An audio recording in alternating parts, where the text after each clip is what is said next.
Um breve comentário aqui sobre as questões do PIS e COFINS,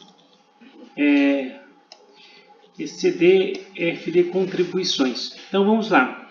Primeira coisa que nós temos que entender que a FD contribuições, ela vai registrar impostos como o PIS e o COFINS, são contribuições sociais, então contribuição social. Então quem está sujeito a essa obrigação, essa escrituração, contribuições sobre as empresas. Então, sujeitas à obrigatoriedade de geração do arquivo do FCD, pessoas jurídicas de direito privado, em geral, que eles são equiparadas pela legislação do imposto de renda, que apuram contribuição de PIS e COFINS, contribuição para financiamento de seguridade social e a contribuição previdenciária sobre a receita. Então, todas essas empresas, elas são obrigadas a fazer a FD contribuições. E daí tinha duas opções aqui que eu vou ressaltar, né? Que é a seguinte: ela diz assim que empresas apuram sobre a sua despesa mensal. Então nós temos a questão, a seguinte situação: o PIS e o COFINS é apurado sobre o faturamento, sobre a receita da empresa, ou seja, então, sobre as receitas auferidas pela pessoa jurídica. Então, a incidência do PIS e COFINS, eles são sobre as receitas auferidas pela pessoa jurídica. Então, não sobre as despesas. Então, são parâmetros que o PIS e COFINS tem incidência sobre o faturamento da empresa. A segunda situação que nós vamos elencar aqui, numa terceira opção, eu estou explicando o PIS e COFINS com base no questionário, não deve ser escriturado valores retidos na fonte. Pessoal, todo e qualquer valor de faturamento, inclusive de PIS e COFINS retido na fonte, ele deve passar por escrituração contábil, ok? Então, ele deve sempre registrar todos os valores. Então, daqui nós tiramos dois aprendizados. Primeiro, que as empresas, elas são obrigadas, todas elas que estão em equiparação à legislação do imposto de renda, a contribuição de PIS e COFINS. E a segunda é que o PIS e COFINS ele tem incidência sobre o faturamento da empresa e todos os valores devem ser escriturados contabilmente, incluindo os que têm PIS e COFINS retido na fonte em prestações de serviço. E tem uma segunda questão aqui sobre a competência de instituir e cobrar contribuição social. Bom, a contribuição social é competência, do ente federativo, ou seja, o imposto é uma contribuição federal. Então, a competência dele é da federação. Ela não é do estado e nem do município, porque não são contribuições municipais e nem estaduais, e sim contribuições federais. Então, ele tem incidência sobre o faturamento da empresa. Só que aqui eu coloquei que tem uma opção que diz: contribuições sociais e intervenção do domínio econômico incidirão sobre receitas ocorrentes à exportação. Aqui está um detalhe importante que sobre exportação normalmente não tem imposto. As empresas que exportam o seu produto para fora, ele não tem incidência de imposto, então isso é um benefício fiscal. E elas incidem em um grau alto sobre as importações. É o contrário, Quando você importa um produto, você tem uma carga tributária maior, e quando você exporta o produto, você tem benefício de tributação, então incluindo isso as contribuições sociais.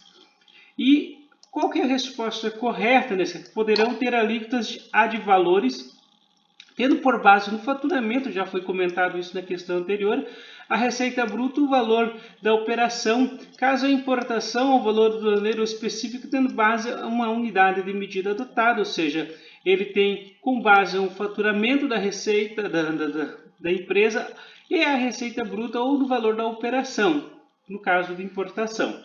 Então, existe sim alíquotas, as alíquotas é ad valor e elas podem ser diferentes, E nós temos a questão do monofásico ou PIS e COFINS tem um percentual sobre empresa sobre o lucro real, empresa sobre o lucro presumido. Existe diferenciação desses valores aí, e ele incide sobre faturamento, a receita bruta ou o valor da operação no caso da importação, ou seja, sobre o valor da mercadoria caso eu estarei importando. Então essa aqui seria uma resposta correta.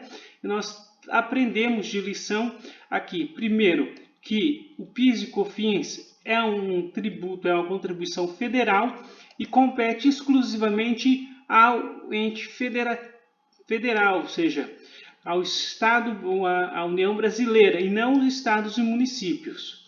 Segunda coisa que nós aprendemos que os tributos eles têm benefício fiscal para exportação, só que em contrapartida você paga imposto sobre a importação de produtos estrangeiros ou serviços. Então aqui tem um artigo 149 da Constituição Federal. O que nós temos aqui? PIS e COFINS, regime monofásico. O que é o monofásico, pessoal? O regime monofásico é imposto que ele é pago já lá na cadeia produtiva. A indústria recolhe ele por toda a questão de revenda. Então, o PIS monofásico ele é recolhido na indústria. Ele é comparado como se fosse uma substituição tributária, né? No caso do ICMS. Ou seja, a indústria recolhe o PIS e COFINS.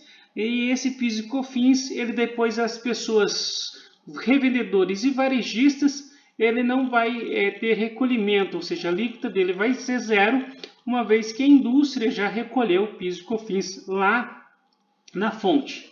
Produtos com tributação monofásica, é feito cálculo de contribuição de PIS e COFINS, incidência da receita bruta decorrente à venda realizada pelo comércio. Não é venda realizada pelo comércio, é pela indústria, ou seja, aqui ó. No caso do revendedor, ele já vai ter alíquota zero, porque a indústria já recolheu o PIS e COFINS. O regime monofásico PIS e COFINS constitui uma técnica de incidência única de tributação para o comércio final de bens e consumos. Não é para o comércio, né, e sim para a cadeia inicial, que é a indústria. A indústria recolhe o PIS e COFINS em regime monofásico e reduziu a zero, então, para os revendedores e varejistas. Então, não temos essa questão do PIS e COFINS monofásico, ele é decorrente ou ele é incidente apenas sobre a indústria. Nós temos outra questão aqui sobre alíquotas do PIS e COFINS. Alíquotas do PIS e COFINS, elas são 0,65% e 3% para pessoas de direito privado, né, que são equiparadas à legislação do imposto de renda, que apuram o lucro sobre o lucro presumido. Então, as empresas que têm lucro presumido, né, eles vão recolher respectivamente 0,65% sobre o faturamento e 3%, né, 0,65% para o PIS e 3% para a COFINS. Regime de incidência não cumulativo, normalmente empresas aí com lucro real, eles têm a diferença aqui, né, de valor de 1,65 e 7,6. Também está correta essa afirmativa no não cumulativo, cumulativo e não cumulativo. Existem regimes diferenciados, né, em relação à base de apuração de alíquotas para referente à incidência especial de receita para pessoas jurídicas, né, que tem a questão da cumulatividade ou não cumulatividade conforme o caso da empresa, então especificamente o benefício fiscal, mas existe sim regimes diferenciados para as empresas que apuram ou calculam o PIS e COFINS. Então, além do regime de não cumulatividade e cumulatividade, existe essa questão da diferenciação. Então, aqui todas as afirmativas elas estão corretas, né? Nós aprendemos sobre o PIS e COFINS cumulativo e não cumulativo. E nós temos a Lei Complementar 7 de setembro e a Lei Complementar de 70, né, de 91, de setembro de dezembro de 91. Então são duas leis que são do fato gerador do PIS e COFINS. O que é o fato gerador? O fato gerador é o momento em que a empresa faz o faturamento, o momento que a empresa emite a nota fiscal, ela vai ter um fato gerador. Então, PIS é instituído como forma prevista na lei um programa para integração social destinada a promover a desintegração do emprego. Pessoal, não é essa a finalidade. A finalidade é promover a integração do emprego e não a desintegração. Ninguém quer desintegralizar o emprego ou gerar uma demanda de desempregados. Então, a segunda, o PIS/COFINS sem prejuízo a contribuições do Programa de Integração Fiscal de Formação do Patrimônio do Servidor Público, PASEF, foi instituída como contribuição social para financiamento da Seguridade Social, nos termos do artigo 1 inciso 1, artigo 195 da Constituição Federal. Então, devida pelas pessoas jurídicas, inclusive aquelas equiparadas pela legislação do imposto de renda, destinada exclusivamente às despesas para atividades da área da saúde e previdência social. O que nós temos aqui? Nós vamos entender, pelo regime de tributação, questão tributária, que a contribuição, né, pela legislação, ela tem que ter uma finalidade específica, senão ela não é contribuição, seria imposto, né? Então a contribuição, o governo só pode gastar ela em uma finalidade específica. E a COFINS, ela é um programa de formação de patrimônio, para assegurar a Seguridade Social, ou seja, benefícios sociais às pessoas, e ela deve ser destinada exclusivamente para despesas com atividades da área da saúde, previdência e assistência social. Então, a finalidade do COFINS, né, programa aí,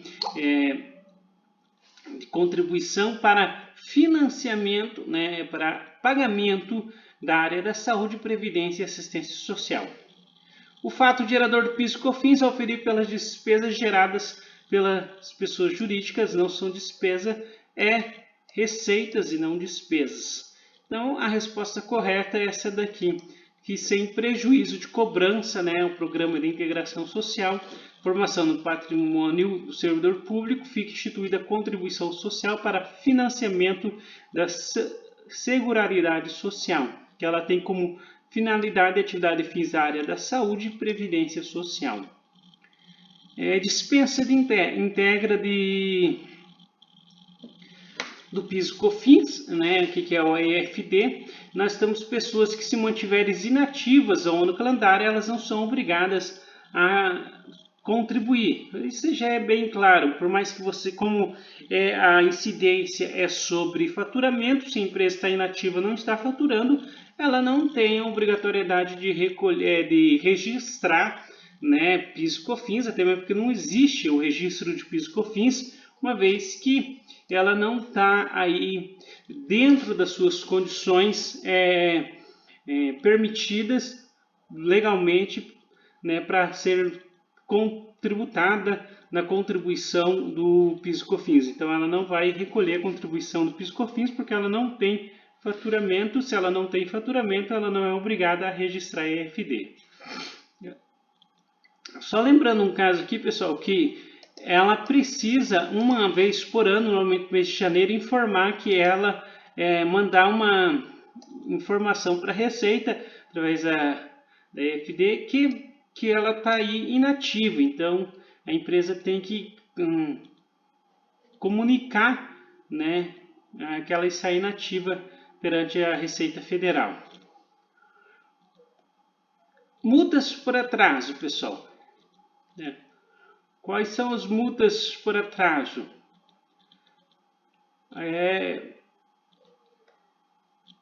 Todas essas afirmativas aqui, elas estão corretas, né?